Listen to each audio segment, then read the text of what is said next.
IMHO Talk Show. You know what it is, IMHO Talk Show. Tell a friend, because we back like we never left. That's right. Max, Sir Charles. Miss Max. Yell it. And Razor. Just and yell Razor. It. Razor. Yeah, there we go. Hey, look, one more time for the people in the Razor back. in the right? back. Out of place. Hey, but you can be anywhere in the world, but you're here with us, and we appreciate it. You know, we taking Seaville to the world and bringing the world to Seaville per usual. And what better way to do that but by having the man, the myth, the legend, Dr. Wes Bellamy, looking pretty relaxed today. The brother must have came here fresh from a prolific round or something. No, we had a good hoop session this morning. So yeah, we got a Sunday tradition. Me and some of the guys and our little ones, we go to Waffle House after we play basketball. So y'all caught me fresh out of that, and I'm glad to be here, man. Yeah, appreciate you for being here. Yes, indeed, bro. So Wes, you may or may not know, we're near 10-year anniversary of the show, and so congratulations. Yeah, appreciate you, man, and so thank you, for that part of rocking with us from the get-go. Damn, I feel old. 10 years. Who you telling? But as we've grown, you've grown, been different places, but you've always reached back and saw the value in our platform. So we thank you for that. No doubt. There's no me without y'all, so we appreciate it. It's indeed, man. It's indeed. So there's so much that we could be talking about, right? Like we fresh off of a midterm election. I'm sure you have thoughts about that. We have a lot of craziness in our polarized, political landscape right now. But the beauty I see, Wes, because you're a man of the community, is that how we're seeing the community groups come together per usual, and we're there for each other. On a quick announcement, you have another turkey drive coming up, which is a prime example of community sticking together. Pitch that event, sure. but also give your take, a word of encouragement to the people, as we're going through things where people are really, really struggling, and the importance of us, working together and taking care of our own. Well, one, man, again, I really appreciate yourself, Charles, Max, Razor. We really, really appreciate you all supporting us and all we do, and also allowing us the opportunity to be able to come up here and talk about the things that are going on in the community. First and foremost, obviously giving honor to God. And I'm so excited that we are having our 13th annual turkey giveaway next Sunday. That'll be taking place next Sunday at 1 p.m. at Townsville Park. Again, the 13th year. This year's going to be a little different. We are looking to have a few additional 100 turkeys. So usually we give away around 200, 250. This year we're going to have around 300 to 350. It just kind of goes to show the importance of community working together. We've already had around 350, 400 requests for turkeys. So I think that in some regard, there are a lot of people who need assistance. The government shut down, and although the doors are back open, there's still a lot of people who are feeling the impact of the doors being closed, as well as just the economy isn't where it needs to be. So there's a greater need. Every year, those who are familiar with the Turkey Drive, community groups come together to provide turkeys for the community, and we always have a line, 100 or so people before we start at 1 o'clock. And again, I've already, the phone has been ringing off the hook. People know the Sunday before Thanksgiving we're going to have turkeys at Tonsler. And I'm a little disappointed and sad that the need is so great, but I'm happy that we're able to come together to help plug and fill that hole. Right. And then on a lighter note, on Saturday night, we'll have our 7th annual sneaker ball. That'll be taking place at the Vault, the Bradbury Vault on the downtown mall. So shout out to Black Professional Network and the Tonsor League and Dream and CNF Bank and everybody else who's helping us pull that off, and we're really looking forward to that. And then Sunday, after the turkey drive, we'll be talking with the Honorable Joy Reid, the former commentator from MSNBC. She's gracing our presence down here in the big city of Charlottesville. And she'll be here talking about my new book, talking with me about my new book, Nobody's Coming to Save Us, The Black Print for Leadership, which is kind of a culmination of all the things that we've been talking about. And it's important for us to do for ourselves. You asked about a word of encouragement. I think that we have to remind ourselves that there's nobody coming to save us, and we have to take care of each other and ensure that we can do what we can to make sure that our communities are well taken care of. So a long answer, but that's spot on. That's spot on. So let's jump into it, man. So nobody's coming to save us, because, and I think that's a good starting point, Max, is just sort of talking about the book because, I have a feeling that this is going to branch out into a bunch of different subtopics, right? So, so as you stated, it's titled Activists, a collective conversation is going to be happening with yourself and Joy Reid at the Jefferson. And so about the book, nobody's coming to save us, right? The book tour. So my question is, who is us? Yeah, Black folk. Okay. Specifically, there's nobody coming to save Black folk. There's nobody coming on a horse who's gonna come with some silver suit and that's gonna come and make sure that they have a magic wand and ensure that everything is okay within our communities. There's nobody who I feel personally that we can look to, and there's the Messiah complex sometimes within our community, and we think that there's one person or a group of particular people who are going to come and make sure that everything is okay. I think we have to commit ourselves to saving ourselves, and we are going to do so. So this book, in my personal opinion, is my favorite book that I've written. This is my third book, and it's the best one by far. And it's a collection of stories of things in which I've learned along the way, but then also you hear several different voices, people from Pastor Jamal Bryant. Shout out to my brother Jeezy. He wrote the foreword, as well as he has a chapter in there talking about different things he's learned from leadership. HBCU presidents like President Abdullah at Virginia State University, President Artis at Benedict College, and several people. I don't want to give it all away, but you all to hear different. You all will hear a lot of different voices in the book talking about different things in which they've learned. And then also at the book tour, at the book stop next Sunday, we're going to have a community conversation from new leaders within our community, including Jessica Carter of Her Sports. You'll hear from Jamar Pierre-Lewis of Dream Clothing, or Elijah Waller from City of Promise, Miss Shanice Bradford from Ready Kids, and the conversation to be moderated by Miss Josiah Ruiz from also working Ready Kids and does a ton of stuff in the community, including Mahogany Books.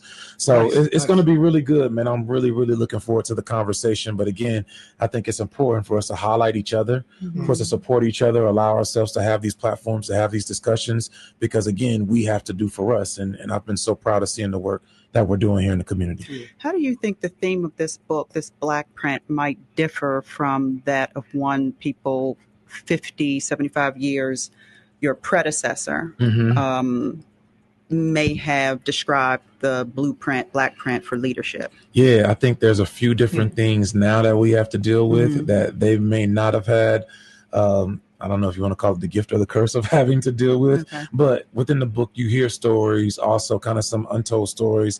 Like there's one in there, some stories that I heard about Dr. King, some firsthand accounts from people who are working directly with him about some things in which he had to endure. Lessons in there from Ella Baker and Fannie Lou Hamer and people of that nature. But then when you look at conversations today, I mean, in this era of social media, and there's a chapter in there talking about what do you do when the timeline attacks you. There's conversations about knowing your cousins and how we got to know our people and how we handle our people, love our people no matter what.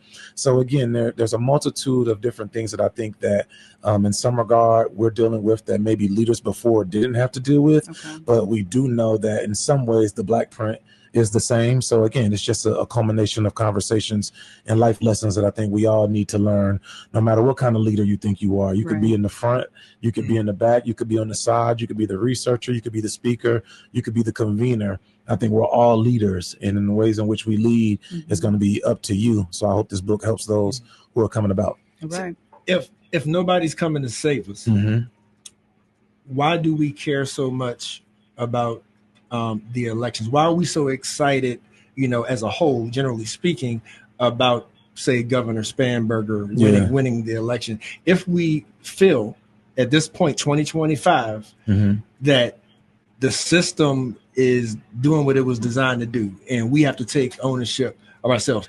So how does that parallel and contrast with being an active, citizen, while we also recognize that nobody else is going to save us? Yeah, I think we can't solely rely on these systems to save us, but it is a good thing when we have access to certain individuals. I've had the opportunity and the privilege to speak with Governor-elect Spanberger on several different occasions. I think there is something to us, again, having access to those positions and those offices.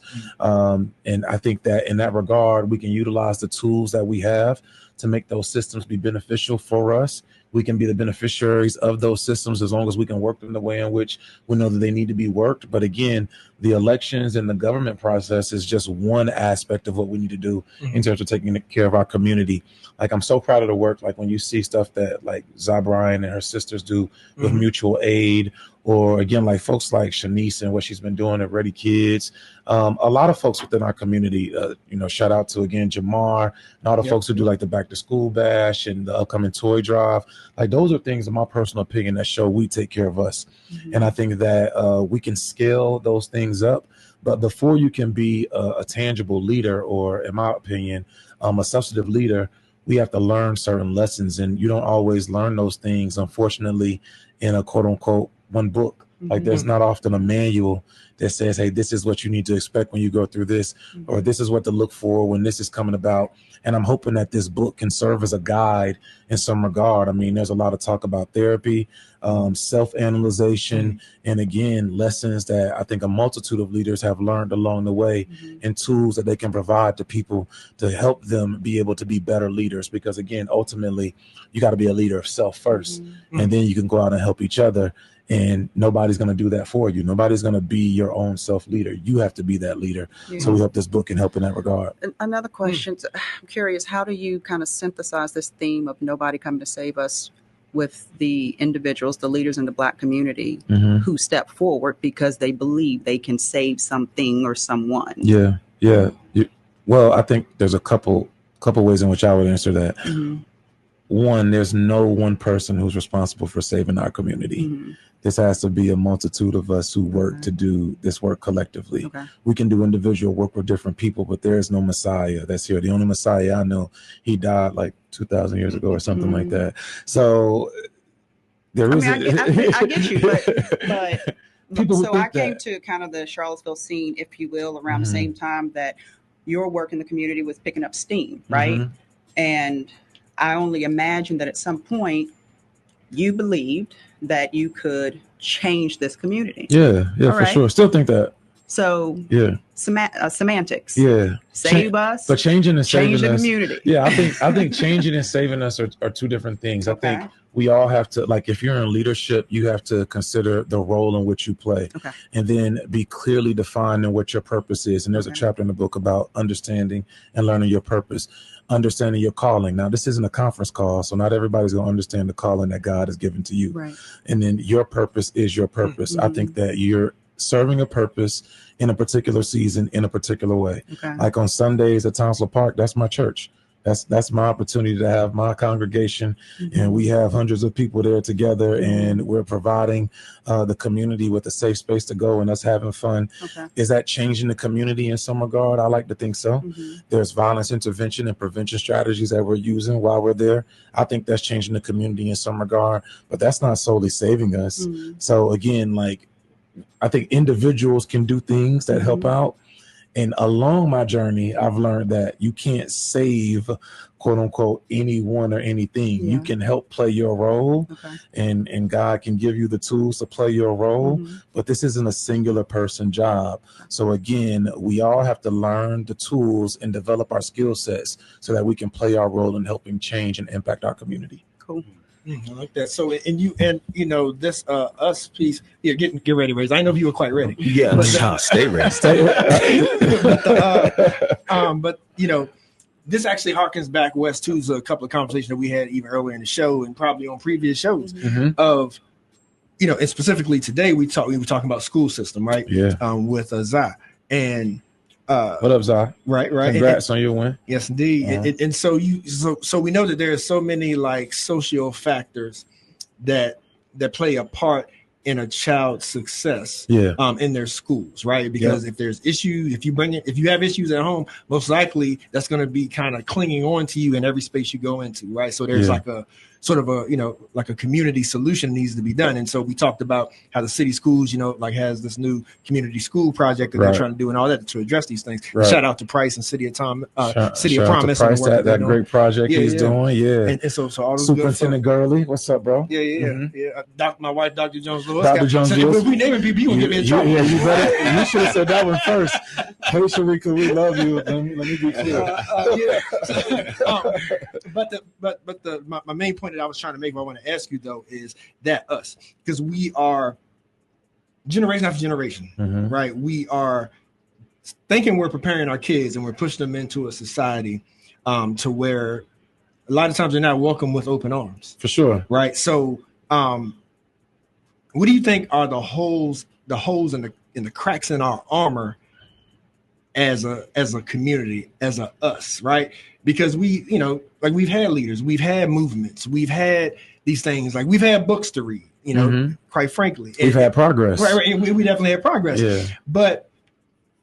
But ultimately, we still seem to be behind in so many ways when it comes to the wealth building and the taking the ownership. I disagree with that. But we're still at a place like to where we are still like underachieving in so many ways because we are building these projects and we're still asking for things. Society as a whole is behind. Like I don't know if you can regulate that solely to Black folk. Yeah. I mean, to answer the question speaking of us in general, like so we're going to be specific to us. I think there's a couple of factors that you have to take in place. One, you don't have 260 some odd years of slavery followed by another 100 years of Jim Crow and Black codes, then another 40 to 60 years of redlining, educational unattainment, which was systemic, and then ensuring that Black folk are treated differently based on the criminal justice system. We're enforced differently based on the penal system, and then essentially locking us out of resources years and years and years, and then expect for us to just be like, okay, hey, over time we got it. We're going to be on the same playing field. What I would encourage us to do is not compare ourselves to anyone else. Black folk are the most resilient people on the planet. Absolutely. Black folk in America, Black folk in Charlottesville, we're the most resilient people on the planet. There's no other group, specifically, like if we're just talking about Charlottesville, who had to deal with the things that Black folk have had to deal with. I mean, from the outlook and the overlay of Thomas Jefferson and Monticello, from the backdrop of him thinking that he owns the University of Virginia and then instituting this, in some regard, inferior complex that we're supposed to be second-class citizens. Then you look at what transpired with Vinegar Hill and how that decimated the community. Then you look at the tangible examples of Black folk being left out in the educational system and over-criminalized in the penal system, and we've still been able to overcome and push through. I mean, you look at the work that Zayana's been able to do. You look at the work that Nakaya's been able to do. You look at the work that Tanisha's been able to do, like Tracy's been able to do, Charles has been able to do, Razor's been able to do, like, and the work that we're still doing, we're clearly showing that we're making strides. Now, is there room for improvement? Undoubtedly. But when I see, again, like a Black media imprint, like we're talking on right now, that you and Sarad and Almighty and others have built up, we didn't have that 15 years ago. When I look at the amount of Black folk who have been serving on the city council, shout out to Mayor Wade. Like, we've had, for the first time, 2 Black folk on city council. Then we did that twice. Me and Nakia were the first time you ever had 2 Black folk. Then you had Miss Perrier and Wade and Juan Wade on there.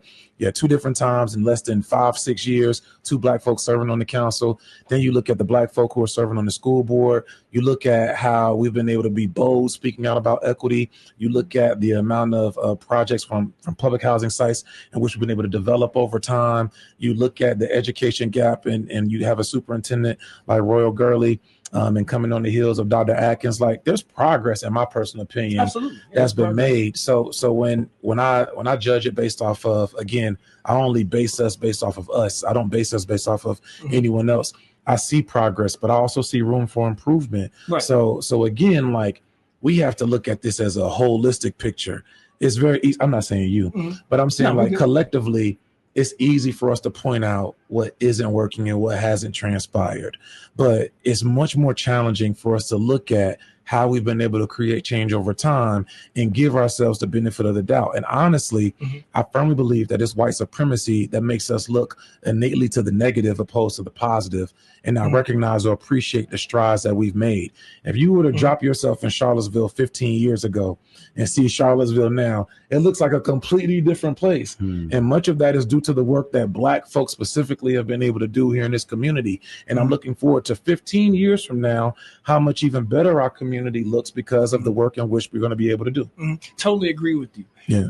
But to get to the nucleus though of what I was saying, I would say, to your point of it's a tool of white supremacy that will make us look at the negatives. Yeah. I would say it's also a tool to make us look at the positives and to look at incremental growth, right? Because they know that still when it comes to ownership, at some point we're still going to be asking, we're still going to be begging for things. So the point that I'm making is just that, like, you know, we're dealing with the system as we mentioned. Well, who we begging? Who's begging? And who we begging? I'm talking about as far as like the ownership, right? Like the ownership of our communities, of our own businesses, where you don't even have to worry about whether a location of the downtown mall is going to accept you or not, because you know where you are welcome. All right, let's address that real quick. Hold on, the business part. Yeah. Okay, so let's break that down. If we're talking about quote unquote begging, Black folk don't have to beg. When I was in office and Nakai was in office, we created something called the Business Equity Fund. It's still in existence. It's run through CIC, the Charlottesville Economic Development, Office of Charlottesville Economic Development. And if you're opening up a business, you Black, you can get access to a $30,000 loan at a 1% interest rate. We put the system in place in which you ain't got to necessarily go beg. That's us using the tools, and that's using the systems for us to provide our persons and our people with the tools to be able to advance. If we're talking about home ownership, we have I'm not going to go into all of like what PHA, CRHA, the city and the county is doing or whatnot. Yeah, we talk about that. But yeah, so we put tools in place for us to be able to try to level the playing field. But again, if we're comparing it, I think it's important for us to compare apples to apples, not apples to grapes. If there's a group of people who've had a 200-year head start or even a 50-year head start, us comparing where we are now into where they are, I don't think that's equitable. I think we have to focus on our progress and then what we collectively do. Again, this is just my opinion. This don't make it right. But I think that we have to focus on collectively what we can do to improve our communities and also take into account some of the outside factors. One, substance abuse. Secondly, again, overcriminalization. Thirdly, when you look at a lack of education in many regards, we're trying to correct things that have been directly impacted into our communities. And you don't correct those things overnight because they weren't created overnight. So it's going to take time, but I'm very proud of the rapid pace, in my opinion, that we've been going to grow our communities to get to where we need to be. So I don't view us necessarily as being able or having to go out and beg anybody. We just got to be able to find the resources and then deploy them to our communities, which I think we've been doing at a much more rapid rate than has happened in decades before. Gotcha. Hey, let me jump in here real quick. What's up, bro? We're hearing I didn't realize how much of a same cloth that we were cut from, because I'm listening to the interview, but I'm also hearing what I saw when it came to my uncles. You're speaking on Black folks. I'm hearing you say, I need my Black men to step up more. I'm definitely, I mean, no. I don't even want you to comment on it because they'll attack you and they won't attack me. But I just realized that with all the accolades that you're giving to our community as a whole, right? This is a man talking that's asking other men to, we're both Christians, but it sounds like we can respect the Muslim nation, how they group together and the men do stuff to lead their community. So when I'm listening to you talk, in that I'm hearing differently than the conversation is going. I hear you talking Black man to Black man in code. No, don't do that. Now him. Well, I was gonna let him finish, but I answer. But was there a question? No, it's more of an acknowledgement, right? Yeah, I'm hearing two different things. Like when I see white men talk, they talk in general, but they're talking in a way that they understand. And what you're talking about with the growth and economic advancement of our people, yes, you're saying Black folk, but you're also asking Black men to step up to a position that they want to be without saying the words. I only understand it because it's innately in me as well to hear what you're saying. So that's why I asked you, don't acknowledge it, because you will come under attack on something that the mission. No. But this is the thing. I mean, women are get used to getting beat on by their husband and calling it love too. So what I'm saying is, we don't do a good job of insulating what can take us to the next level. Now, I can openly say I never always felt that way about you, because you and I would bump heads because it was two strong people. But I supported everything you did, even though I might not be standing right beside you. Now I'm hearing the conversation at 51 a little differently. Like, okay, I see where he's referencing that everybody can't hear it, but like you said before, everything ain't for everybody. Mm-hmm. So I appreciate what you're doing. Mm-hmm. I appreciate the way that you've learned to explain yourself instead of being a bull in a china shop. But I also understand that you can't do this work by yourself, and it takes black men to stand next to black men. Well, so yeah, in my opinion, one, I'm glad that you received it that way. To Max's question, no, I wasn't saying that exactly per se, but I'm glad that for you, Razor, that you received it in that regard. Undoubtedly, I believe that brothers got to continue to do more. Mm-hmm. And there's a multitude of brothers who are doing phenomenal work. Shout out to my man Littles, James Dow, mm-hmm. and his dad, and his brother, like all three of them business owners in many different regards. My man Will Jones, I'm just leaving the barbershop. You know, like there's a lot of brothers, Sean Pendleton and mm-hmm. and Sarad, obviously the OG, Quentin Papers. Like there's a lot of brothers. Our city manager is black. Our superintendent is a black man. Our city manager is a black man. Like I think that there are brothers who are doing a lot of different work. In the book, you hear me talk a great deal talking about black folk in general stepping up in different ways. And brothers, there are specific calls to brothers. In the book, you hear me like talking specifically saying like for brothers, I highly encourage you to have a black woman beside you.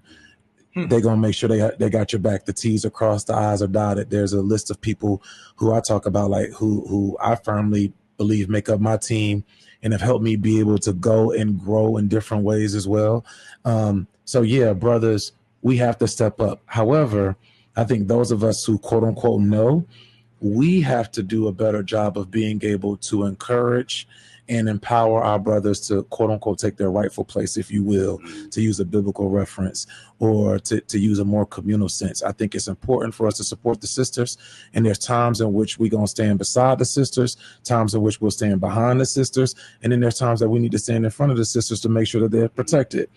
But brothers, we got to be able to stand. Right. Like more than anything, brothers, we have to be able and be willing to stand. And being able to stand doesn't mean us playing 2K all day. Yeah. It don't mean us just, BSing around all day like that. And, I like to have fun. I'm just leaving the basketball gym. I get it.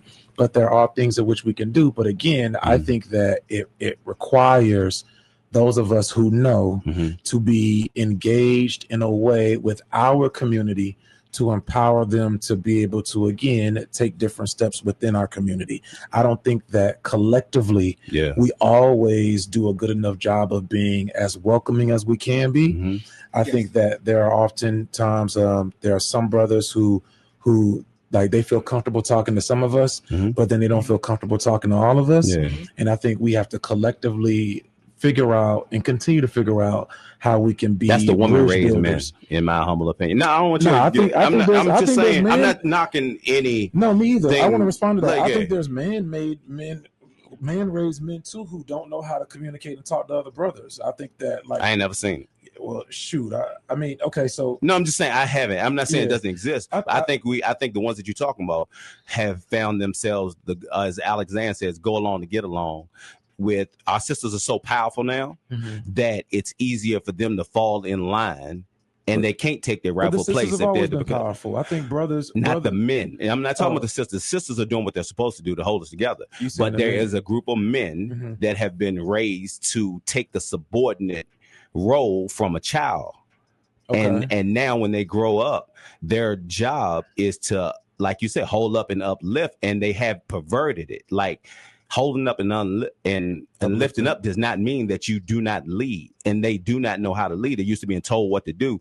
So for the path of least resistance, that's just what I see. So then who teaches them to lead? That's what I'm saying. So I'm asking you, the men who are that really take their place, even if they're getting it wrong, are trying to lead. Right. So that doesn't mean you're going to get it right, because if you didn't have nobody teach you correctly, you might get it wrong, even though you're trying to drive the bus. Okay, I got you. You see what I'm saying? Yeah, no, I see what you're saying. So then that takes me to another question, and it's one I just asked. who do you think teaches our brothers right now how to lead? That's a small number, and I'm looking. That's what I'm saying. So that's why I admire what you're doing in the way that you're right. I know I'm doing. You gotta give me my. I'm gonna take my flag. To be each other. It needs to be each other. No, this is the thing though. We're saying similar. Like we collectively, I feel like we're three different leaders in this room. Who may have different leadership styles. But I think it's important for us to again continue to do. And in the ways in which that we knock each other though. Like if you don't do it a way that not us, but I'm saying as a collective, as black men, we knock each other. That's human nature though. That's literally. I don't know that it is. No, man. I see that within Hispanic communities, Asian communities. No. You always talking about black people, so let's talk about black folk. So we're talking specifically to black folk. Like again, it's human nature in many regard. If we aren't at a mature space or a space in which we can understand the value of what each other's doing, to criticize. That I call that excuses. So it can be. I call it like just based off what I've seen. People will criticize you when they may not understand something, or when they may be intimidated by something, when they may be jealous of something, or they may have fair criticisms. Multiple things can be true. What I hope that we can do, and what we talk about in the book, is that our job is to value each other. And if I can value you, then I won't do harm towards you. And if I don't do harm towards you, then collectively we can work to figure out how we move our communities forward. But more than anything, I want to respect and value you as a black man. I want to respect and value you as a black woman. I want to respect and value you so that, again, I don't do any harm towards you, so our communities can be most empowered and move forward. And that takes time. Well put. Put. It takes time. Yeah, that's the best answer to my question, by the way, bro. Like without you even knowing it, and I thank Razor for bringing that home. Like that really is because that's my thing. While we are living in this society, we have to take our part in the system, right? In the structure, we have to vote, all that kind of things. But at the same time, I personally feel like it's not designed for us, but it's doing what it was designed to do. That's a fact. And I feel nobody can deny that. Right. So I can't say no. I feel you. So I just feel like, and so in my mind, we just have, that's the corner we got to turn. Not saying that there isn't a lasting impact of, you think we value each other? Of slavery and all that stuff. But we have to do those things that you just yourself mentioned though. Yeah. Like in general, we do. Yeah. But the reason that we're not, in my opinion, where we need to be, again, like when it comes to our independence and not relying on a system that has proven it doesn't include us. Yeah. We don't value each other enough, because if we did, I feel like that because we have the buying power. Yeah. We have what we need, but we got to overcome those mental stigmas that colonialism and white supremacy has done to us. I wholeheartedly agree. If I could add to that, I agree. Sister, this is strong black men only. It's one of those things where sisters also know when to step back and let guys talk about a certain topic. So I was letting y'all have that. But I just wanted to add to what Charles was saying is that, yes, we don't value each other enough, not to the degree that we should. But some of that is due to the fact that we don't value ourselves enough. Yeah. For sure. And so that's where it starts. For sure. Right. For sure. Yeah. I agree with that. We're learning. And I think that we have to have a level of patience and grace with each other. We got to have a level of empathy and understanding with each other. But it starts with self-love. I agree. So if I value myself and I love myself enough, then I can be patient with you and understanding with you. And again, when I can understand the many things that are transpiring as to why you may be acting the way in which you act, your traumas, my traumas, and so forth, then we can have a better understanding. But I agree. I'm really glad to hear y'all say that. Y'all didn't think that we don't value each other.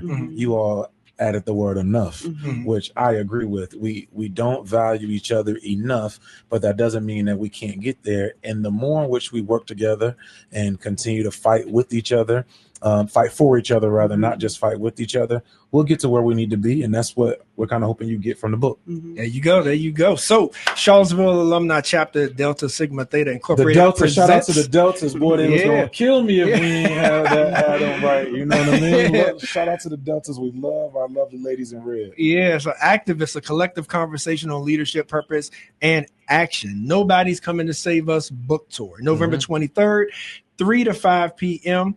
at the Jefferson School African American Heritage Center, featuring none other than Joy Reid, the former MSNBC commentator, and Dr. Wes Bellamy, the author of said book. Also in partnership with BPN Seville, in my humble opinion. Yeah. Can I talk to you, Seville, Vinegar Hill, and the Jefferson School African American Heritage Center? Right? Yep. We're gonna be streaming that thing. I didn't want to tell them that. I want them to show up. But yeah. But show and so the book. Where is the book available? Yeah, the book is available on Amazon. The book is only $9.99. Also available on Barnes and Nobles, basically wherever you can get books.